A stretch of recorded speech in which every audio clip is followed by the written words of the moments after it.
All right, I'm here with Phil, who has a very unusual name. You spell your name different than any Phil I've ever met.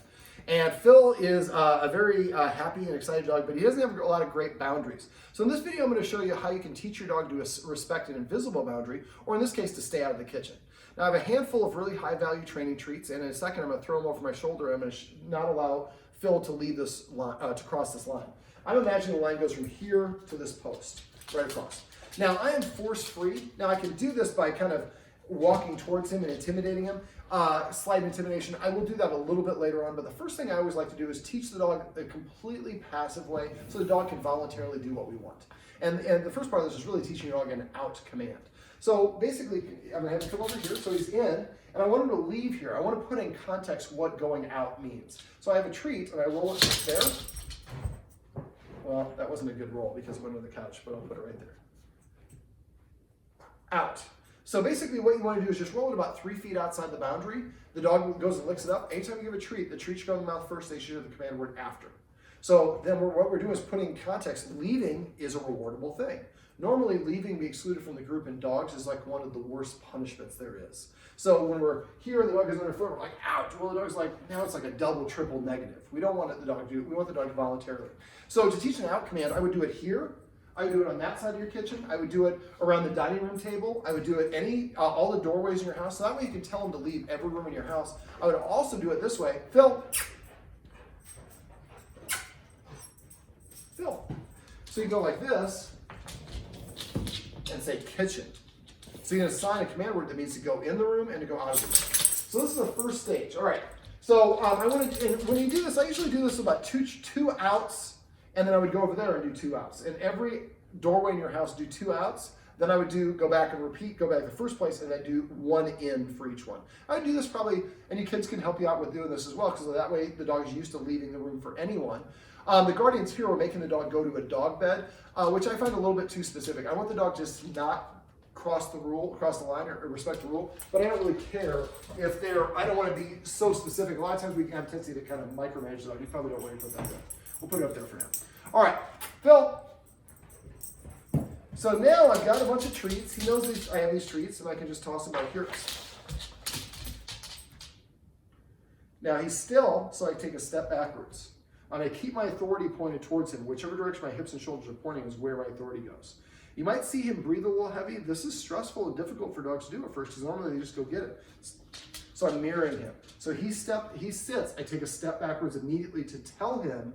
When he sits, he's saying, I'm challenging you less, and I say thank you by moving further away from the guarding point. I pause, 1/4 second or longer, and he's looking at the treats. I'm kind of waiting for him, and now he's starting to breathe heavy. So I'm waiting for him to look at me. He looks at me. I take, whoop. He's quick. So he sits. I take a step backwards. I would have gone there a little bit faster. I don't say aggressive, but a little bit more intensely. Take a step back, and I pause. And there's another treat right there. I don't have very many more. So you see he's quivering, he's ready to go. This is hard for him to do because normally we don't ask dogs to respect boundaries or to restrain themselves. Asking him to respect this boundary helps him not snatch the sandwich out of the kid who's walking around not paying attention to what he's doing, or accosting the guest, or whatever the case may be. So I take another step backwards, and I pause a 1/4 second between each step, because to a dog, pausing between movements is a form of communication. And I can kind of lean up against the counter here. Now if I turn my hips that way, now he's crossed the line, so I shouldn't have paused right there. Once he crosses the line, you're going to rush towards him suddenly. If he's still here, you can crash into him, but if you rush him suddenly enough, he usually will back up. And if he sits or lies down, take a giant step backwards to say, that's what I wanted. Now this is a little bit too close for him. Now he's respecting the spirit of the law, ironic kind of in this session, but he's across the line. But he's respecting the spirit of the law, so I'm going to allow it. Now if he crosses the line and then starts army crawling, then 0 tolerance, you can't even have a pinky toenail on. Now, I'm going to give you the way that you can do this as a practical application. Obviously, it's pretty obvious to keep your dog out of your kitchen. But one of the rules I usually suggest to my clients is the dog should not allow the kitchen when we're preparing food. It's harder for them to restrain themselves if the food's this far away. If the food's that far away, It's easier to restrain. So what I typically do is when we try to teach dogs to do things, we try to teach them in the moment, which is the worst time to do it. When I'm cooking, I'm focusing on cooking. I'm not paying attention to the dog. If he crossed the threshold and I don't see it for longer than 3 seconds, I correct him. He doesn't know why.